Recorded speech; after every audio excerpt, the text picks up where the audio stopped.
রাধে রাধে। ওম নমো ভগবতে বাসুদেবায়। ওম নমো ভগবতে বাসুদেবায়। ওম নমো ভগবতে বাসুদেবায়।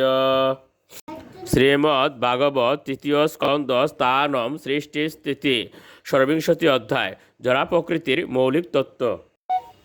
শ্লোক 46। ভাবনম ব্রহ্মণস্থানম ধারণম সদ বিশেষণম সর্বসত্য গুণ উদ্ভেদ পৃথিবীবৃত্তি লক্ষণম। অনুবাদ: পরম ব্রহ্মের স্বরূপকে আকার প্রদান করা, বাসস্থান নির্মাণ করা, জল রাখার পাত্র তৈরি করা ইত্যাদি কার্য মাটির লক্ষণ। পক্ষান্তরে বলা যায় যে পৃথিবী সমস্ত তত্ত্বের আশ্রয়স্থল। শ্লোক 47। নবগুণ বিশেষ অর্থ ঐশ্য তৎশ্রুতম উচ্যতে বায়ুর্গুণ বিশেষ অর্থ ঐশ্য তৎস্পর্শনম বিদুঃ। অনুবাদ: যে ইন্দ্রিয়ের বিষয় হচ্ছে শব্দ তাকে বলা হয় শ্রবণ ইন্দ্রিয়, এবং যার বিষয় হচ্ছে স্পর্শ তাকে বলা হয় ত্বগেন্দ্রিয়। শ্লোক 48। তেজগুণ বিশেষ অর্থ ঐশ্য তৎচক্ষুরুচ্যতে অম্বগুণ বিশেষ অর্থ ঐশ্য তদ্রসনম বিদুঃ। ভূমের গুণ বিশেষ অর্থ ঐশ্য সঘ্রাণ উচ্যতে। অনুবাদ: যে ইন্দ্রিয়ের বিষয় হচ্ছে রূপ, যা অগ্নির বিশেষ গুণ, তাকে বলা হয় দর্শনেন্দ্রিয়।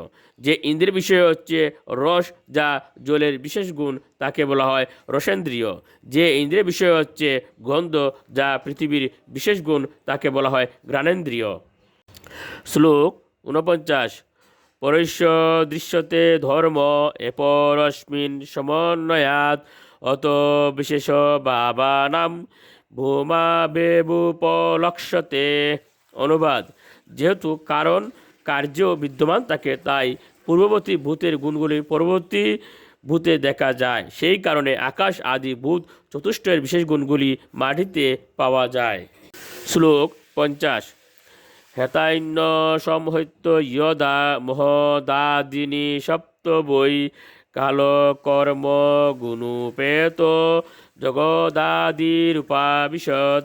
অনুবাদ: মহাতত্ত্ব আদি এই সমস্ত সপ্ততত্ত্ব যখন অমিশ্রিত অবস্থায় ছিল, তখন সৃষ্টির আদি কারণ পরমেশ্বর ভগবান কাল, কর্ম এবং গুণসহ ব্রহ্মাণ্ডে প্রবেশ করেছিলেন। রাধে রাধে।